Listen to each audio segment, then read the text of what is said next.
Speaking of which, ladies and gentlemen, if you'd go back to your Chumash, Exodus 32. I'm now going to make us all biblical commentators. We're going to explore the Torah reading this morning a little bit in depth and try and make sense, as I said before, of the actions or non-actions of Aaron, because our tradition has struggled with that. So I just want to put all our Jewish hats on and our emotional hats and see what we come up with. The actions of Aaron are a little strange. And so our job this morning will be to make sense of them and to see if they speak to us in any way. Are we good with that? We're good? Good. Okay, so let's read chapter 32, and we'll talk about Aaron and his responses. So what is the scene? Moses is up on Mount Sinai, and it's been 40 days. When the people saw that Moses was not coming down from the mountain, the people gathered against Aaron and said to him, "Come, make us a god who shall go before us. For that man Moses, who brought us from the land of Egypt, we do not know what has happened to him." Now, verse 2 says what?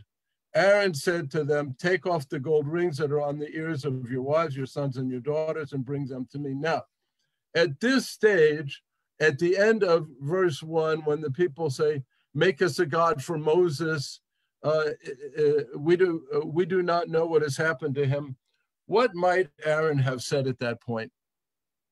I know you can't respond. This is one of those times we'd like to be together in shul. Aaron might have said what? "Ladies and gentlemen, relax, take it easy, have faith." I mean, after all, what had they just witnessed? They'd witnessed the plagues. They'd witnessed the crossing of the Red Sea. I mean, God was present in their lives. So Aaron might have easily said to the people, "You know, you're worrying needlessly. Don't worry. Relax, take it easy. Everything will be okay." But instead, according to the Torah, he says to them, "Take off the gold rings that are on the ears of your wives, your sons, your daughters, etc. Bring them to me." So all the people took off the gold rings that were in their ears and gave them to Aaron. Now, at that point, he could have said what? "Okay, these are valuable. I'm going to bury them. I'm going to bury them, and hopefully something good will happen," or whatever. But Aaron next says, then he took them from them. So Aaron takes all the earrings and casts it in a mold and makes it into a molten calf, the so-called golden calf. So Aaron is going to be the one that makes this calf. And the people exclaimed, and they exclaimed, the people said, "This is your God, O Israel, who brought you out of the land of Egypt." Well, that's kind of bad. I would think that they have the golden calf so quickly. And even at that point, you might have said, "Okay, we have a golden calf, but we have to take it out into the wilderness or let it dry because it's too hot." I mean, if he's trying to buy time, that would have been a good juncture at that point to say, "Okay, you got your golden calf, go home, leave me alone." But he continues, the story continues. When Aaron saw this, he built an altar before it, and he announced, so Aaron announces, "Tomorrow shall be a festival of the Lord." Early next day, the people offered up burnt offerings and brought sacrifices of well-being. They sat down to eat and drink, and then they rose to dance. And of course, we have the authoritative version. There's a great scene in the Ten Commandments that they're going crazy.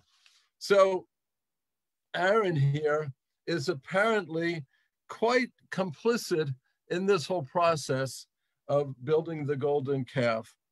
And the rabbis have a difficulty with this, and so does our tradition. What's the difficulty? Aaron, of course, as we read earlier, is what? Aaron and his son are the line of the Kohanim. They're consecrated to be the priest of Israel. So the rabbis try to reconcile this, and actually we alluded to it earlier in the service. We spoke about Aaron as Rodef Shalom, So the rabbis look at Aaron as a peacemaker, a reconciler. He was trying to control the crowd. And I just offer that to us. And again, if we could converse, we could do this a little bit better. But is that satisfying to people? Is Aaron off the hook now? His actions? I don't know. I mean, to me, when I always read this, I felt that Aaron got a pass a little bit too quickly, or that wasn't the right explanation for his actions. So just think about that. And then if you would join me as near the end of the chapter. So we're still in chapter 32 of Exodus. And if you're in your Chumash, I'm on 534 and 535. So now God says to Moses, what? You better go back. You better go back. And of course, that wonderful scene of Moses and Joshua coming down the mountain and seeing all this tumult going on. And he's ultimately going to get so angry that he breaks the tablets of the law. Now, I'm in verse 21. These verses are even more interesting, I think, than before because of the responses of Aaron. So again, this is Exodus 32, verse 21. Moses says to Aaron, so Moses is back now, he's broken the tablets, and he confronts Aaron. He's already destroyed the calf. He's broken it and ground it into powder and made the Israelites drink it. So now Moses is confronting his brother Aaron, and he says the following: what did this people do to you that you brought such great sin upon them?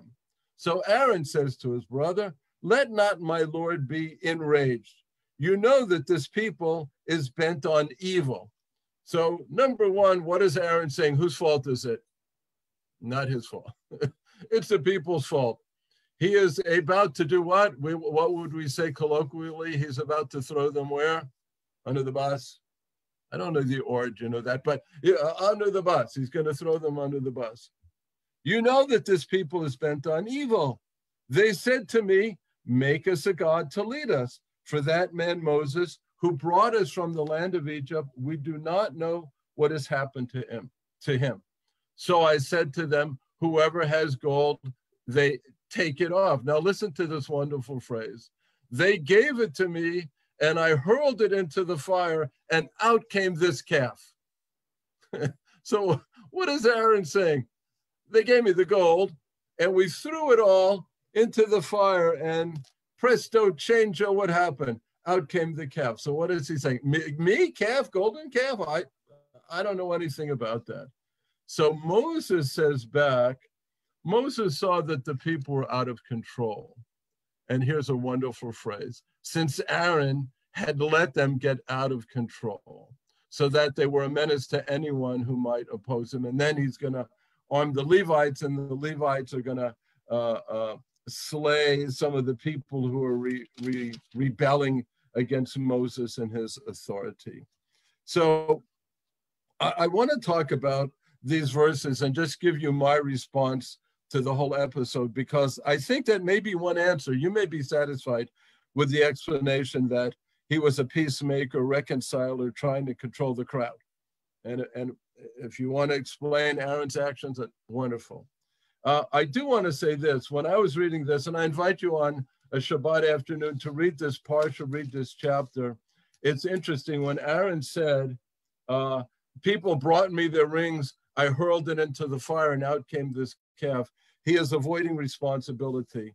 And that triggered in me one little thing, that as a military officer, former military officer, any leader, we were taught to take responsibility for our actions, to stand up and take responsibility. It's interesting that in this case, Aaron has yet not gotten the memo that he was in charge. And he's not understood that it was his responsibility to be the leader in place of Moses. So when he says, they gave me the rings, I threw it into the fire, and out popped the calf, he hasn't taken on that responsibility. So we are not necessarily any closer to figuring out Aaron or the apparent pass he got from the tradition, because he doesn't get any sort of punishment beyond being reprimanded by Moses. So I was thinking about that a lot, and I came up with something I want to share with you. There's a model that, are you familiar with Stephen Covey, the relationship author? He came up with something that I use in my life. It's called an emotional bank account. Can you show me by your hands if you know what that is? Wonderful. And if you don't, let me share with you. An emotional bank account, picture a bank account that you put money in the bank, and these days it's not getting interest, but you put your money in the bank, and if you need it, you withdraw it. That's a bank account. So an emotional bank account, by the way, this is a wonderful thing. You know how people say, don't do this at home? This is something you should do at home. This is an emotional bank account, which means the following. We, in our relationship with loved ones, make deposits into this emotional bank account. By that, I mean, when you have the opportunity to do something good for somebody, you do it. And you can decide what that is. And I'm talking day by day things here. If you know that a loved one likes a certain type of food and you get it, or they like a certain part of the house clean and you clean it, or they like to have certain words used or whatever, just loving gestures that go on a daily basis. And so as we're doing that, not even consciously, we are building this emotional bank account. Why are we doing that? Because somewhere along the way, something's going to happen that requires us to do what? Make a withdrawal. We're going to say something, do something, get angry. We're going to do something which is directly going to affect that person that we have the emotional bank account with. And I have literally said to my wife, children, and now I'm starting to do it with grandchildren, I may need to take a withdrawal on our emotional bank account. I may need to withdraw some because I have a feeling that what I did was inappropriate. And so I urge you to do this because this is a wonderful way to maintain a relationship. You're not consciously, it's not a tit for tat like, oh, look, I'm doing something good. It's just the notion of the mindset here is that regularly we try to use words to our loved ones, even the people we work with that are kind and gentle and understanding, so that when we slip up, which we will, we can just say, I'm sorry. And they say, well, I know that 99% of the time you're so loving and gracious that apology accepted and move on. So that's a model, that emotional bank account, which, as I said, is part of my life. And I urge you, if nothing else, to do that. So here's what I came up with Aaron. I think that when we have this emotional bank account, what I came up with for Aaron is something I called it spiritual bank account. And it parallels the emotional bank account. And the spiritual bank account means that the same way that we develop these good emotional points with loved ones, we should do the same thing with God. That is to say, first of all, we create a relationship with God. And in the morning and night, we say, God, thank you. Thank you for the morning. Thank you for the day. Thank you for my health, whatever. So we start with this relationship with God, and then we fill it with appropriate gestures. In the Jewish context, you fill in the blank: attending services, supporting the synagogue and community, giving tzedakah, promoting Israel, Shabbat observance, living an ethical life, kashrut, etc. We build up a bank of spiritual capital, knowing that one day we might have our golden calf moment. The way I describe this, I think this was Aaron's golden calf moment. He messed up. He should have said to the people of Israel, don't be afraid, believe in God. It's okay. It's okay. He should have said back to Moses, yes, I take responsibility. The people came to me. I told them to get their earrings. I put it in. I made the golden calf, and I made an altar to worship the golden calf, and I'm sorry. We need to know, ladies and gentlemen, that we are all going to make mistakes along the way. We're going to make mistakes in our personal relationships. We're going to make mistakes in our relationships with God. And yet, if we can spend our time outside of those golden calf moments building up bank deposits of loving gestures, kindness, keeping kosher, thanking God, when those moments come, we'll be able to handle them. So I think in this case, God basically said to Aaron, what? I'm giving you a pass, my friend, because you stood with your brother Moses in Egypt. You spoke when he couldn't speak. You did the best you could.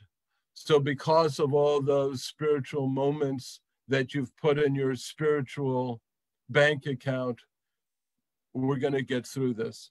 And it's so wonderful to know when you're in a loving relationship with somebody that you can make a mistake and you're going to be forgiven and the relationship will continue.